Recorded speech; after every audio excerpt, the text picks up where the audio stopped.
Welcome back to our channel. Today I'm in the garden and you can't see much of it. We just got back from vacation, and before I left for vacation I was contacted by April over at Britton Farms and asked if I wanted to get on this collaboration about preserving. I said sure. Now I figured a lot of people were going to be doing videos on canning. Yes, I've done canning videos on my channel. If you're a homesteader, you most likely know how to can. So I don't want to show you that, but what I do want to show you is some things that I grow that I can actually dehydrate. So when people dehydrate things in their garden, most of the time they're gonna dehydrate herbs. You know, basil's a big one. You know, we love basil, thyme, oregano, any kind of herb that you can think of. That's where my mind goes when somebody says they're growing stuff in their garden to dehydrate. Well, I wanted to encourage you to think out of the box, and I want to show you some things that I grow in my garden that I love to dehydrate year after year. And I'm going to show you a couple things that I do with those as well. So first off, flowers are way underrated. This is calendula from this year. There's a lot of calendula in here, and it's just in my dehydrator. I dehydrate it for hours, and then I put it in a mason jar. And what I'll do with that is, if I get enough, I will pour some oil on that and let it soak, or I'll use it in my soap making, you know, sprinkle some calendula petals on top. Calendula is a wonderful flower that you should be growing in your garden. So these damn bugs I don't want to be growing in my garden. Another thing is toothache. You know, I'm sure you've seen them. So this year my toothache plant started off so slow. Let me show you what my toothache plant looks like now. You'll see there's plenty of toothache here. We got a little wonky one going on here. That's kind of neat. That is one plant, ladies and gentlemen. And toothache is a plant that you can use the flower part, which is what these are, or you can use the leaves. It doesn't matter. One thing I like to do with toothache, you dehydrate it. This is a toothache tincture that I made.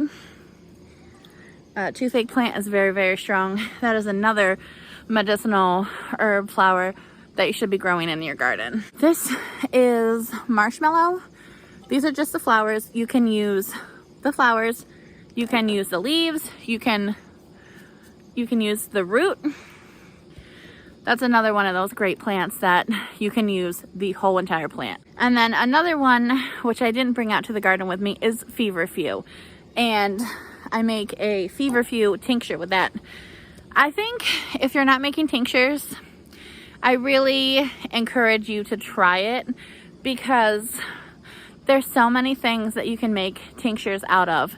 And it's not even stuff that you grow in your garden.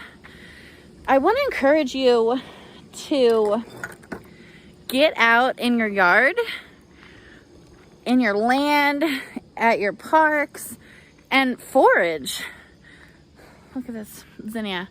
It's almost as tall as me. I want to show you some things I got going on in my jungle of a backyard that I'm definitely going to forage for and make some things and preserve.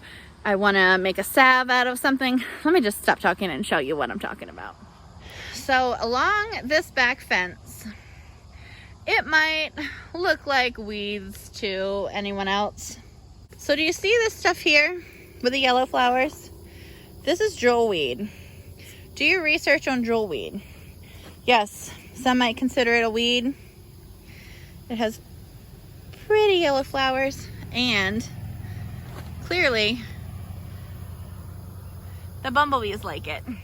So jewelweed, I'm not telling you to go get poison ivy, but if you get poison ivy, jewelweed is a great remedy for that. What I plan to do is make a salve for it.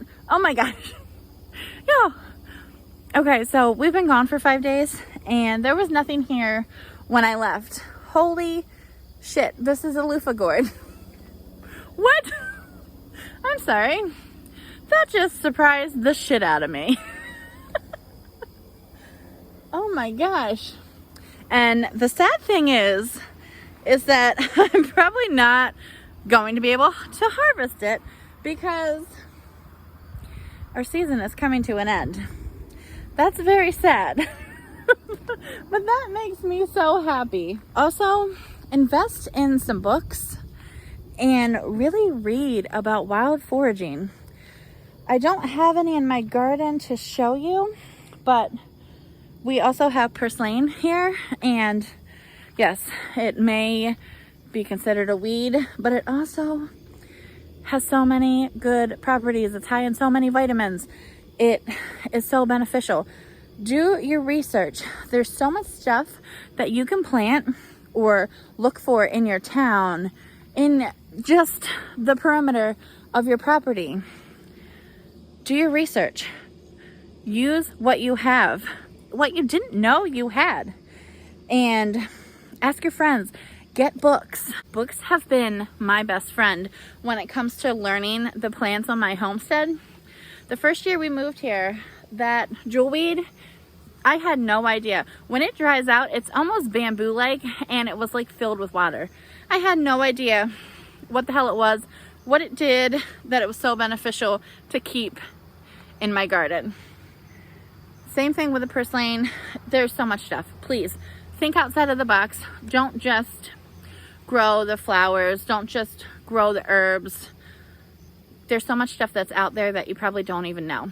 Get books, research. If you don't know, ask someone. There's probably groups out there.